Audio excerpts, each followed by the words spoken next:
Hello, turo ko yung paano pag-setup sa Supabase, yung hybrid rag. Kasi ito yung workflow natin initin. Step 1 kasi dito ka sa website na to, hybrid search and supabase.com guides. Hybrid search. Nandito yung script nun. Ito, create table documents. Ito yung ginawa nun eh. Ito, documents, table, database. Ito yun. Ito yung gagawin niya. Pero nung ginawa niya to, walang metadata. So, nag-add lang ako ng metadata. Tapos yung embedding na to, half vector ginamit ko. Vector kasi to nung una. So, ito yun eh. So, pag iyan, nilagay mo rito sa script, ito, SQL editor. Tapos, yan. Yan yung script eh. Pag niran mo to, nakalagay rito success sa results, success. Pag success niyan, magkikreate na yan dito ng table. Yan, itong documents nakalagay ito, documents and documents. Pero wala pa tong metadata. So, i-add mo na lang yan dito. Click. Type mo na lang metadata, JSON-B. Yan, yung type niya, JSON-B. Tapos ito, minsan hindi mo mapalitan eh. Kailangan punta ka muna rito, database, extensions. Ito, may mga enable kasi rito. Ayan, katulad na ito, mga vector. Ito lang yung mga naka-enable sa akin eh. Ito mo yan. So, hanapin nyo na lang dito yan, search nyo na lang, tapos enable. So, kailangan ma-enable niya para yung iba mag-function dito. Minsan ayaw gumana. Kunyari, sabihin natin, hindi mo magawa yung iba. Pa-chat GPT ka na lang. Sabihin mo ko chat GPT. Yung ko, hindi ko mapalitan. Walang half vector dito eh. Kunyari, vector lang nakalagay dyan, di ba? Mag-add ka. Vector lang. Yung may name ka na rito, tapos type lang naman eh. Hindi mo makita yung iba dyan.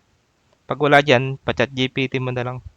Screenshot mo lang to. Sabi mo, ito meron ako. Tapos, gawa mo ko ng SQL editor na script. Gawa mo ko ng SQL script. Tapos, paste mo na lang dito, run. Magkakaroon na yun dito.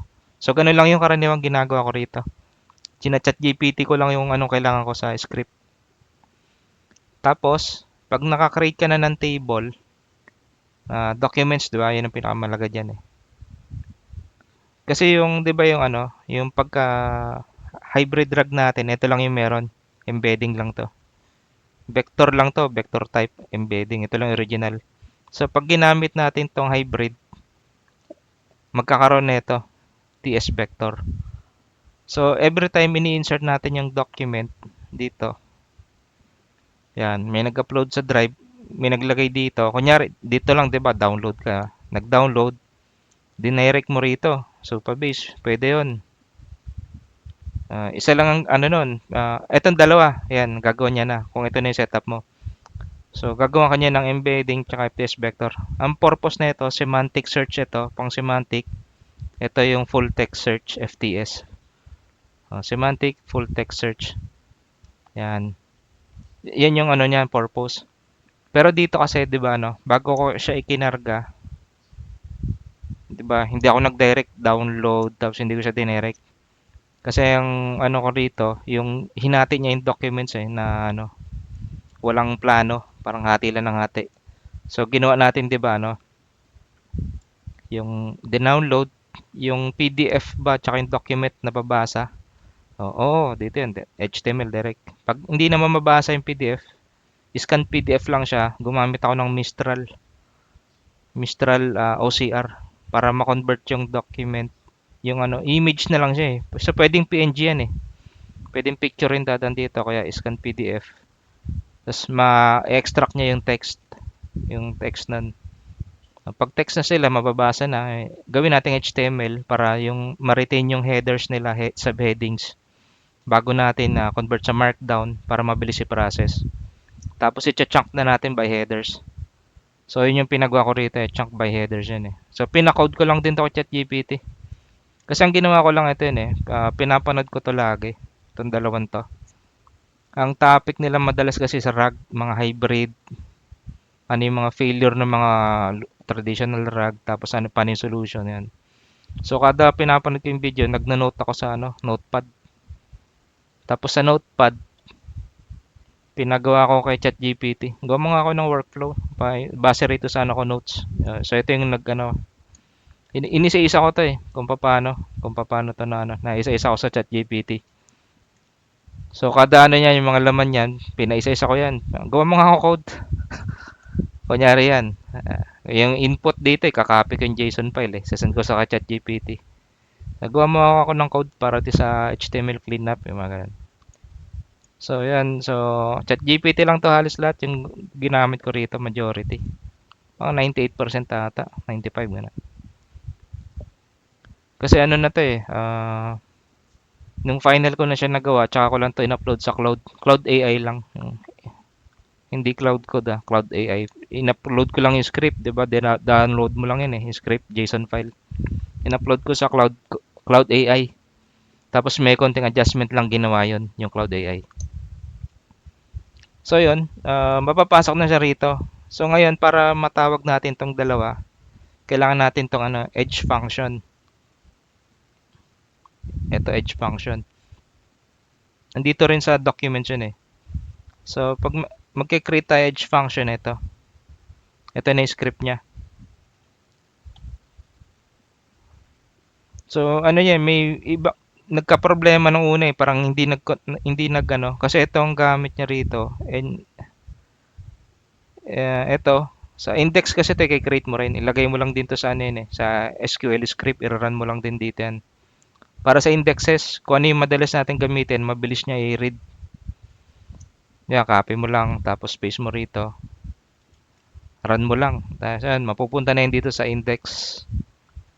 So, pampabilis lang to ng function. Nung ano, kung may naghanap dito, mga documents lalo kung i-retrieve yung data, pampabilis lang yon. Tapos yung edge function, ito lang, copy paste mo lang din yan. Yan, copy paste mo lang dito sa SQL editor. Yan. Minsan may error yan. Tapos, pag may error, papakita ko lang kay ChatGPT. Tapos minsan i-adjust yung script dito. In-adjust lang. So, may hindi to perfect eh. Yun nandito. Magkaka-error kami sa pinapa-fix ko lang kay ChatGPT tapos gagana naman. So yun lang ang ano ko ron, naging ano, katulong. Once na setup na yan, 'di ba? Extensions, edge function. Sa edge function kasi ito yun, no? During retrieval, ito yung hybrid search na yun. Yung ginawa natin edge function. May nagtanong kunyari dito. Gagawa niya ng tatlong version ng tanong. Kasi baka mamaya nagtanong, mali spelling, mali yung grammar. So para maintindihan ng AI, i-rewrite muna natin yung tanong niya sa tatlong iba-ibang klaseng tanong na similar doon. Parehas lang dapat sa tanong niya. Tapos yung tatlo na yon na tatlong tanong na hawig doon, gagawing ano, embed natin sa vector. Pag na-embed na siya sa vector, hahanapin doon dito sa Supabase na yun eh. Papasok sa Supabase ngayon dito. Yung hybrid search. So yung tatlong tanong dito ngayon na na-convert sa embedded vector data na sila, yung tatlong tanong, hahanapin niya yung relative dito sa hybrid search. Dito yun. Table editor. Yan. Itong dalawa. So, yun yung comparison nun. Yung kailangan magtatali sila rito sa mga chunks. Chunks yan, di ba? So, ito yung contextual summary lang naman to eh. Ito yung contextual summary. Ito yung nag-generate nun eh. Yan. Tapos, in-attach niya lang sa mga chunks. Ito yung isa. So, yung dito, pag na-search niya na yon, kukuha lang ng sample. Yan, kunyari, 8. Top 8 sample. Tapos kung ano rating, re-ratingan yan. Sino pinakamataas? Kunyari, 96%. Siya yung pinakatamang sagot. So, dalawa sinerch niya, semantic search saka full text. So, ano yung mag-top doon sa mga ano yun, yun yung kukuha ng sagot na ito, na chunks. Ibabato niya ngayon sa agent yun. So, accurate yung sagot. So, yun lang yung ano na ito. So, lahat ito, pati yan. Pina-chat GPT ko lang lahat yan eh. Yan, chat GPT. So, minsan magkakaibang data yung kakailanganin ng client. Ito, same setup pa rin na ito, structure. Pagka minsan mag-error ka pa, may input dito, di ba? Minsan may input. Tapos nag-error ka, may kailangan baguhin. Ano mo muna to sa JSON. Copy mo yung buong JSON script dyan. Send mo kay ChatGPT. Sabi, paayos nga na itong ano ko, yung code node ko. Tapos ini-screenshot ko lang to. Ni-screenshot ko lang yan. Kung saan yung error. Tapos kakopy ko rin yung error. So, ganun. Tapos papapix ko lang kay ChatGPT. Bibigyan niya ako ng bagong code node dito. So, nakailang adjustment din ako sa mga ganito. Bago ko makakuha to. So, lahat yan. Ayan. Kasi hindi naman ako makaintindi ng program eh. So, ChatGPT ko lang lahat ng code node yan. Bago na buo. So, yun lang yun. Kailangan lang ma-process mo to. Documents. Indexes. Sa database. Ayan. Extensions. Ayan. Kailangan ito. Index. Tapos yung edge function. So, yun na. So, yun lang yun. Pagka na-setup mo na yan, gagana na yan. Half vector to. Kasi yung half vector, mas tipid to sa space kumpara sa vector. Tapos accurate din naman yung sagot. Kaya half vector. Tapos compatible siya rito.